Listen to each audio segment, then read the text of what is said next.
सिद्धारमैया के नेतृत्व में कर्नाटक में कांग्रेस की नई सरकार बन चुकी है। सभी नवनिर्वाचित विधायकों के शपथ ग्रहण के लिए 16वीं कर्नाटक विधानसभा का पहला सत्र 22 मई से शुरू हुआ। उससे पहले कर्नाटक विधानसभा का शुद्धिकरण किया गया। पार्टी नेताओं ने विधानसभा भवन में गंगाजल और गोमूत्र छिड़ककर हवन पूजन के बाद हनुमान चालीसा का पाठ किया। कांग्रेस का कहना है कि बीजेपी ने विधानसभा को अपने भ्रष्टाचार से दूषित कर दिया था, जिसे अब शुद्ध किया जा रहा है।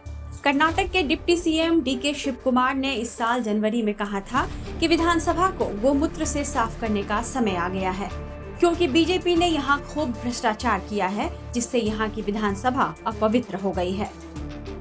कर्नाटक विधानसभा की यह तस्वीर देखकर लोगों को उस समय की याद आ गई जब उत्तर प्रदेश में पहली बार मुख्यमंत्री बनने के बाद सीएम योगी ने 2017 में लखनऊ के कालिदास स्थित मुख्यमंत्री आवास का गोमूत्र और गंगाजल से शुद्धिकरण कराया था। सीएम योगी ने पिछले साल दूसरी बार मुख्यमंत्री बनने के बाद भी अपने आवास का शुद्धिकरण कराया था। कर्नाटक विधानसभा की तस्वीर को देखकर लोग यह सवाल करने लगे हैं कि क्या कांग्रेस सीएम योगी के हिंदुत्व का कॉपी करने लगी है।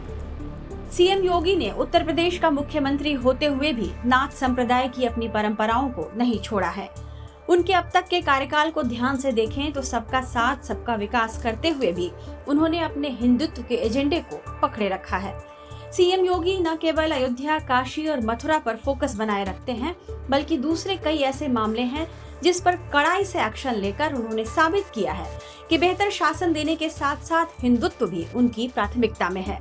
जैसे नागरिकता संशोधन कानून यानी सीएए के खिलाफ उत्तर प्रदेश में प्रदर्शन करने वाले के खिलाफ सीएम योगी आदित्यनाथ ने सख्त रुख अख्तियार कर लिया था। विरोध प्रदर्शन के दौरान हुई तोड़फोड़ का हर्जाना प्रदर्शनकारियों से वसूला गया। सीएम योगी ने फैजाबाद का नाम बदलकर अयोध्या रख दिया। जब से वे उत्तर प्रदेश के मुख्यमंत्री बने हैं, हर साल दिवाली के मौके पर अयोध्या में सरयू के तट पर लाखों दिए जलाकर भव्य दिवाली मनाई जा रही है, जिसमें सीएम समेत पूरी कैबिनेट हिस्सा लेती है। वे यूपी ही नहीं, देश के किसी भी राज्य में होने वाले चुनाव की रैलियों और सभाओं में जय बजरंगबली या जय श्री राम बोलकर चुनाव का रुख ही बदल देते हैं। सीएम योगी के हिंदुत्व के इस एजेंडे को देखकर कहा जा सकता है कि कांग्रेस इस मामले में उनका पीछा नहीं कर पाएगी।